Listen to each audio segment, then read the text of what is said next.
Joining us now from Houston, Texas, and continuing our 2012 one-on-one series is Republican Congressman and presidential candidate Ron Paul. Congressman, welcome back to Fox News Sunday, sir. Thank you, Chris. Good to be with you. You just heard Director Fugate talk about all of the things that FEMA is doing to help people in the path of Irene. But you talked a couple of days ago about that we should do things the way we did all the way back in 1900. Let's take a look at what you said. FEMA is not a good friend of most people in Texas because all they do is come in and tell you what to do and can't do. You can't get in your houses, and they hinder the local people, and they hinder volunteers from going in. So there's no magic about FEMA. Congressman, you would really, at this point, do away with FEMA and all the things it's doing to help hundreds of thousands of people along the East Coast? Have you ever read the reports that came out of New Orleans and all those wonderful things they did, giving checks to people who didn't even live there, sending in hundreds of millions of dollars worth of trailers that they had to junk because they didn't meet FEMA standards? No, it's a system of bureaucratic central economic planning, which is a policy that is deeply flawed. So no, you don't get rid of something like that in one day. Matter of fact, I've had this position for a long time, and the people kept reelecting me, and I have a coastal district.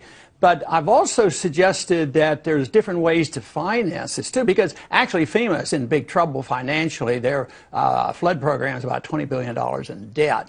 So it's deeply flawed. But even back then when I refused to vote for the bailout money, because we didn't have any money. I mean, this idea that government could just bail out everybody and vote for money. But I proposed that we save $1 billion from the overseas warmongering, bring half that home, put it against the deficit, and yes, tide people over until we come to our senses and realize that FEMA has been around since 1978. It has one of the worst reputations for a bureaucracy ever.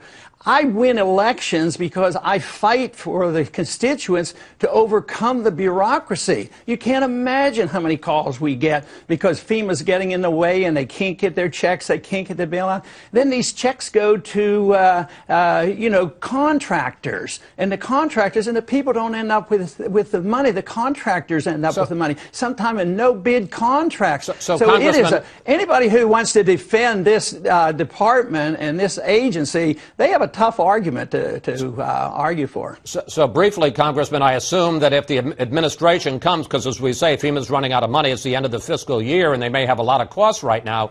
I assume if the Obama administration comes and asks for an emergency funding bill for FEMA, you're a definite, you're a definite no.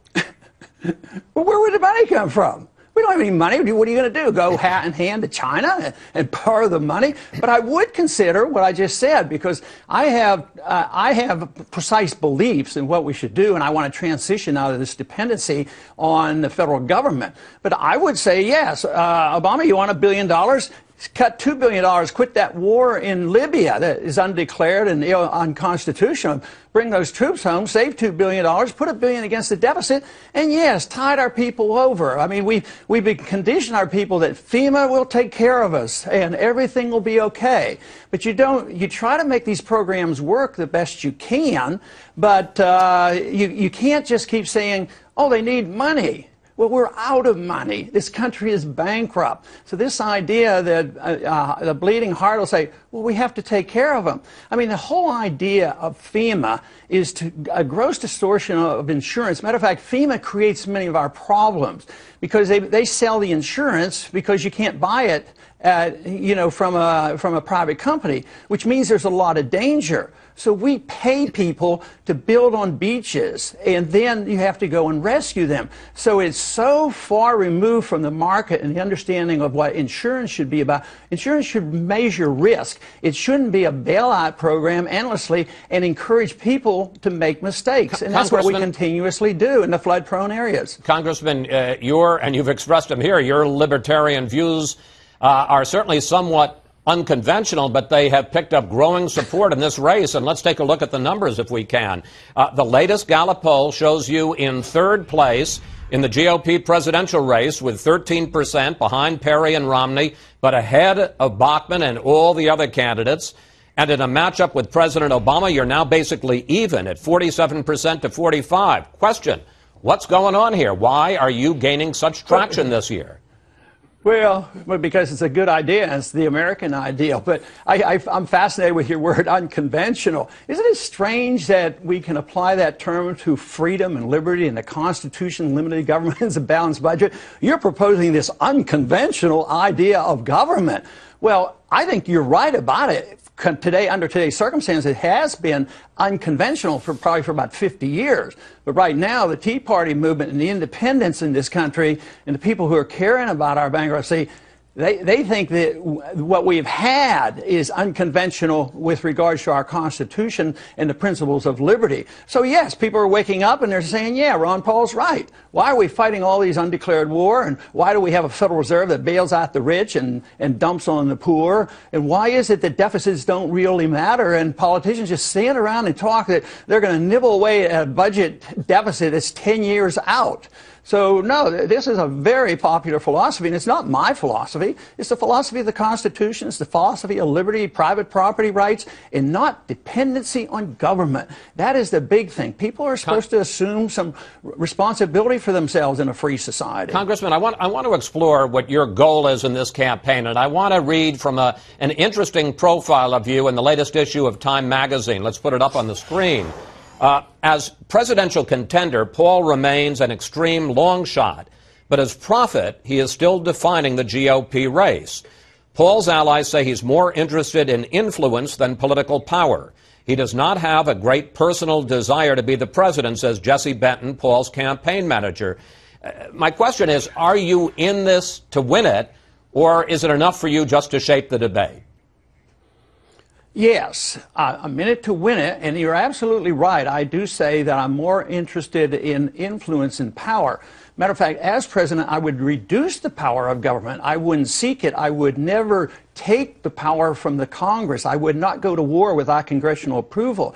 So, yeah, I resent the power that has galvanized in the executive branch, in the judicial system, and I would want to shrink the size of government. So that is exactly right. But that doesn't mean I don't want to win. It means I want a new approach, at least from current standards, for the presidency. I want to obey the Constitution and follow its very great restrictions on the government. The Constitution was written to restrict the government, not to restrict the people. Now it's turned around. We use government to restrict the people in all manners. So I would like to reverse that.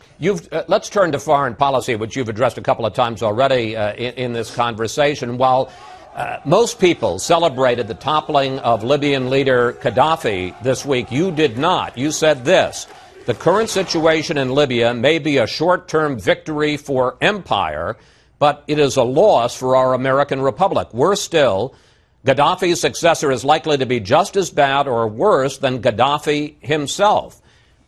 Question: you really don't think that getting rid of this murderer, as Reagan called him, the mad dog of the Middle East, the architect of Pan Am 103, you don't think getting rid of Gaddafi is a good thing? No, I think it's a good thing. I think it's the way we did it. But why is it that we started doing business with him 5 years ago? Was that a good thing? I think that was silly, too. But was it a great thing to get rid of Saddam Hussein? Yes. But do we have a great result in Iraq? No, we've delivered Iraq to the Iranians. So I would say long-term consequences are very, very important. We have no idea what's going to come out of Libya. I'm very skeptical. But maybe it'll be a miracle and everybody will be wonderful and they'll have Western democracy and everybody will be pleased. But I'm predicting that's not going to happen because they've already said troops are needed now to maintain order. Nobody even knows who the rebels represent. And there's good evidence that the Al-Qaeda is there. So we may be delivering Al-Qaeda another prize. They'll be in Libya. They weren't there before. And also, the Al-Qaeda is in Iraq now. So these unintended consequences of our foreign policy are so overwhelming. Logic tells us that we shouldn't be dealing with our foreign policy in this manner. We should be dealing for national security and defense of our country and not pretending that we can pick the dictators around the world. It's been very unsuccessful, and American people are waking up to this. The one telltale sign of of the support I'm getting is because of my foreign policy, I get more donations from active military duty people than all the other candidates put together, which tells me a lot and should tell the American people a lot. And having been in the military for 5 years, believe me, I have a little bit of understanding. In the 1960s, I wasn't anxious for Johnson to expand the war in Vietnam. There's no way I was encouraging that. Military people want to defend this country, but they don't want perpetual war when they're undeclared and you don't see the end and you don't know who the enemy is. And there's too many restrictions on how they retaliate against the enemies and they get tired. Our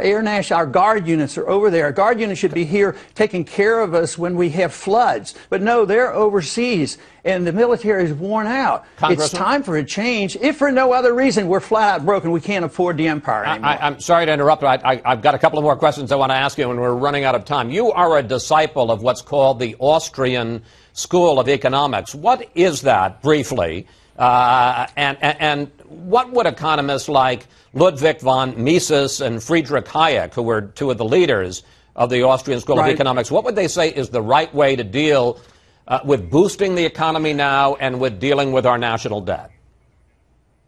Well, they asked Mises that one time. They were having runaway inflation in Austria. It's Austrian economics because the main leaders of the school came. They escaped. They were mostly Jewish, and they came over here to escape Nazism. And they asked him once, at the height of a crisis like this, and there was a bit more inflation, and they said to Mises, what would you do? And he said, I'd resign. In other words, take your hands off of it. Let the people take care of it. Let the people who have lived beyond their means, let them go bankrupt. Let the liquidation occur. Get rid of the malinvestment like we did in 1921. We recovered. It's not even hardly in our textbook about the Depression of 1921, which was a natural consequence of the inflation for World War I. So we want our hands off. The Depression lasted 17 years because we wouldn't do that.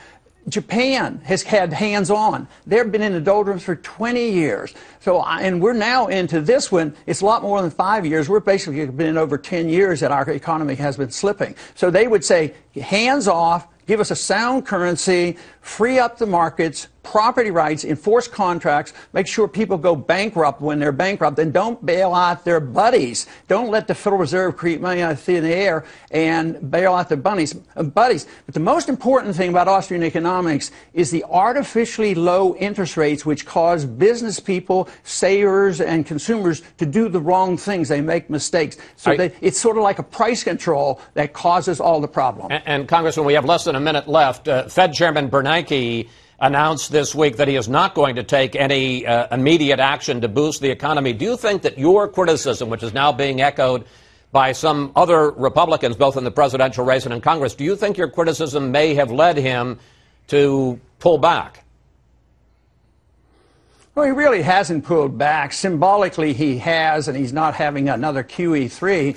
But he has maintained that he will keep interest rates low for up until 2013. He can't keep interest rates low without monetizing debt, because if somebody else doesn't buy it, he has to buy it. So he's continuously quantitatively easing. So Greenspan did that when he held interest rates too low, too long, and he was instrumental in creating the bubble. So it is not a big change in things. He at least, but he sort of said, oh, it's up to the Congress. You know, if the Congress, it's all the Congress's fault. They need to deal with this, because he's sort of throwing up his hands.